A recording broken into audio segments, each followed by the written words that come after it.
House of dynamite में क्या होने जा रहा है, क्योंकि खबर बहुत खतरनाक है।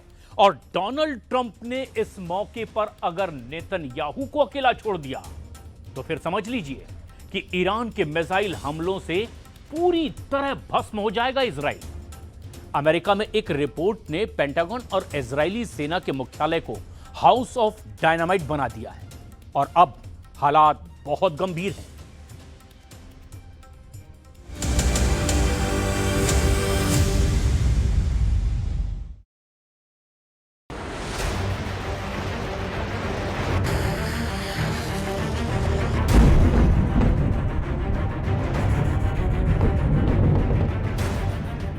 ईरान के खिलाफ अमेरिका और इजराइल का युद्ध अगले 24 घंटे में किसी भी तरफ पलट सकता है, क्योंकि अमेरिका की तरफ से ऐसा अलर्ट आया है कि नेतन्याहू के पैरों तले जमीन खिसक जाएगी।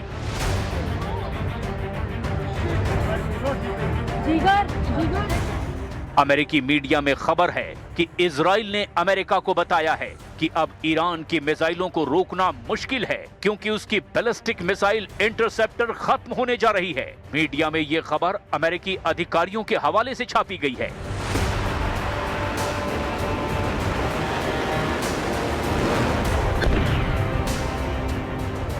खुर्रम शहर 4 जैसी क्लस्टर बम वाली मिसाइलों ने और बड़ा चैलेंज पेश कर दिया है।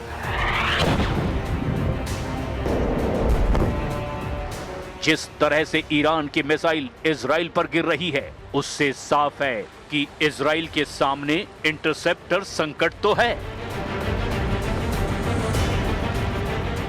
पहले इजराइल का डिफेंस सिस्टम हमास और हिजबुल्लाह के हर रॉकेट को रोकता था। अब उसके सामने ईरान की बैलिस्टिक मिसाइल है और इन्हें रोकते रोकते नेतन्याहू का डिफेंस सिस्टम थक चुका है।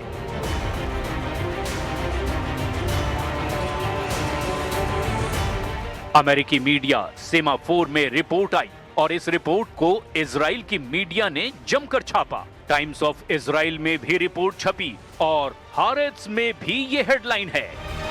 दावा है कि इजराइल का मिसाइल डिफेंस नेटवर्क बहुत मुश्किल में फंस चुका है। अब सवाल ये है कि जब तेल अवीव और हाइफा के अलावा इजराइल के बड़े बड़े शहरों पर ईरान की मिसाइल गिर रही है, तो अब आगे क्या होगा? ट्रंप कैसे इजराइल को बचाएंगे? रिपोर्ट में दावा किया गया कि इजराइल के मिसाइल संकट के बारे में पेंटागन को पहले से पता था, फिर भी ईरान के खिलाफ युद्ध की शुरुआत की गई। क्या इसके मायने ये हैं कि नेतन्याहू खुद तो फंसे ही, उन्होंने ट्रंप को भी बुरा फंसा दिया?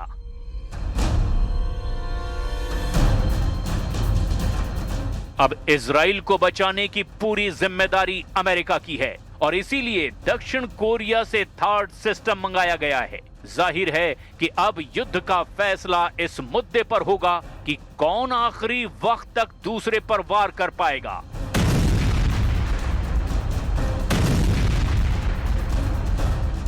इसीलिए इजराइल का इंटरसेप्टर संकट नेतन्याहू और ट्रंप के गले में हार का फंदा डाल सकता है, क्योंकि इजराइल को इंटरसेप्टर मिसाइल बांटने के बाद अमेरिका के सामने भी यही दिक्कत शुरू हो सकती है। उसके सामने दो और बड़े दुश्मन चीन और रूस पहले से मौजूद हैं।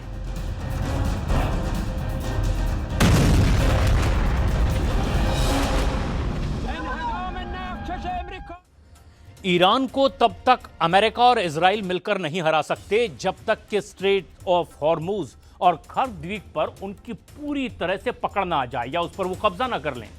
अब तो खबरों में यह भी दावा किया जा रहा है कि अमेरिका ईरान के दिल और धमनी माने जाने वाले खर्द द्वीप और स्ट्रेट ऑफ हॉर्मुज पर कब्जा करके ईरान को पूरी तरह से तबाह करने में जुट गया है।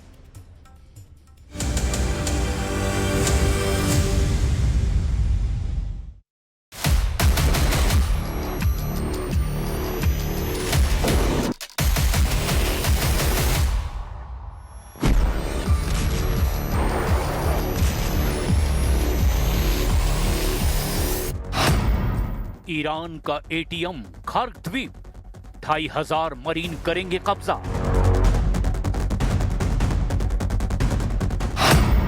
क्या ईरान युद्ध में राष्ट्रपति ट्रंप ने अपने टारगेट पूरी तरह से बदल दिए हैं? जो ट्रंप ईरान से खामनेई शासन के पतन की कस्में खा रहे थे, वही ट्रंप अब ईरान में सत्ता परिवर्तन करने की बजाय स्ट्रेट ऑफ हॉर्मुज और कर्ग द्वीप पर कब्जा या यूं कहें कि कंट्रोल करने की जंग में जुट गए हैं। हम आपको दिखाने जा रहे हैं कि इजराइल जहां ईरान को तबाह करने के लिए भीषण हमले कर रहा है, वहीं ट्रंप समंदर में ईरान के अरबों खरबों डॉलर के तेल भंडारों और पूरे सिस्टम पर कब्जा करने में जुट गए हैं। अब खबर तो यहां तक है कि सऊदी अरब के कमांडो के साथ मिलकर अमेरिकी मरीन के 2500 कमांडो ईरान के समंदर में भीषण हमला करने जा रहे हैं और इसीलिए ट्रंप ने दुनिया भर के देशों से अपील की है कि वो स्ट्रेट ऑफ हॉर्मुज में अपने अपने देशों की सेनाएं भेजें ताकि ईरान की IRGC के हमलों को रोका जा सके। इस वक्त स्ट्रेट ऑफ हॉर्मुज में ईरानी बारूदी सुरंगों से दहशत मची हुई है और ऐसे में पलड़ा कभी भी किसी भी तरफ भारी होता है। घटनाक्रम तेजी से बदल रहा है, पर हम शुरुआत करते हैं ट्रंप के उस प्लान से जो ईरान को आर्थिक तौर पर कंगाल कर सकता है। ईरान पर फटेगा हॉर्मुज बम, ट्रंप का टारगेट कर्ग द्वीप।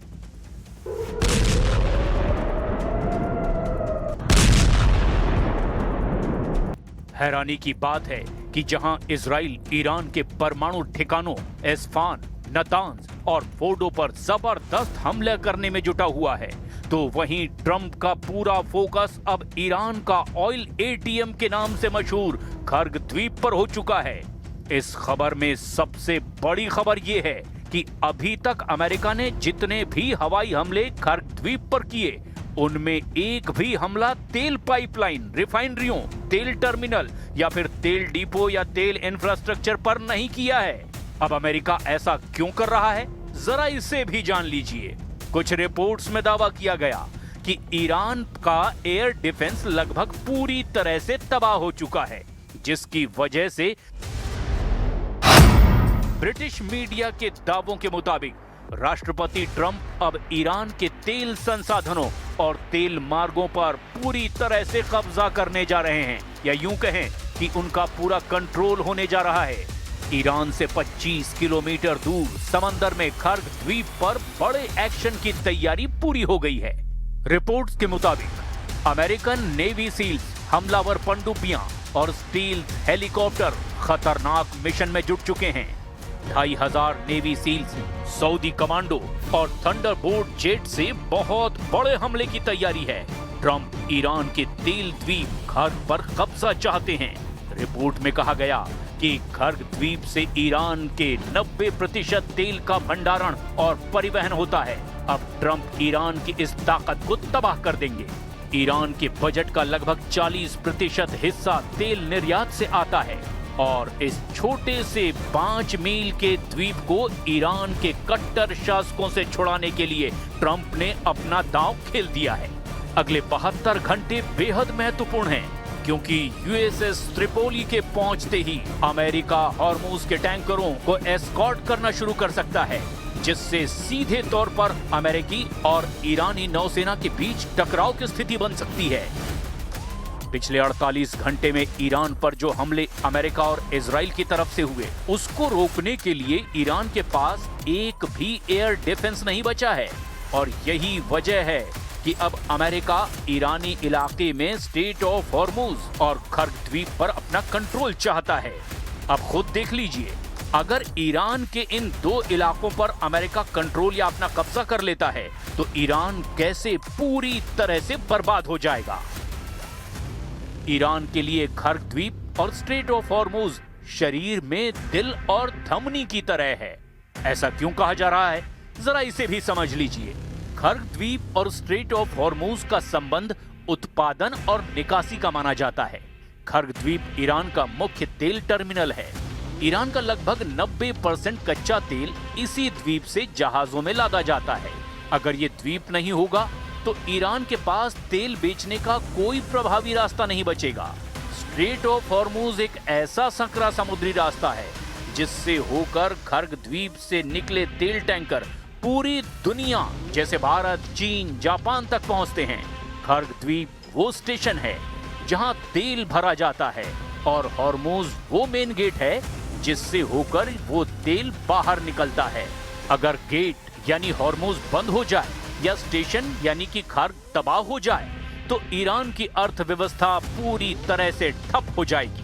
खर्ग द्वीप एक छोटा सा द्वीप है जिसका क्षेत्रफल लगभग 20 वर्ग किलोमीटर है, जिसकी लंबाई 6 किलोमीटर और चौड़ाई 4 किलोमीटर है। ये ईरानी तट से करीब 25 किलोमीटर दूर फारस की खाड़ी में स्थित है। छोटा होने के बावजूद ये दुनिया के सबसे व्यस्त तेल केंद्रों में से एक है। स्ट्रेट ऑफ हॉर्मोज एक समुद्री रास्ता है जो लगभग 167 किलोमीटर लंबा है।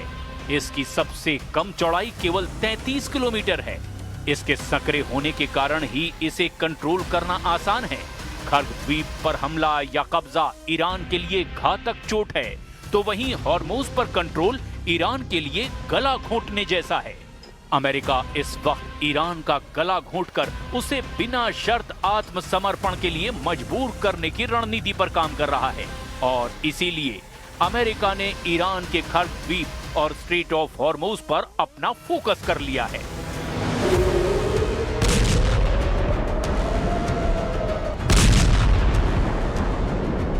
अब ऐसे हालात में देखना यह होगा कि ईरान अपने खर्ग द्वीप और स्ट्रेट ऑफ हॉर्मूज को बचाने के लिए क्या करता है।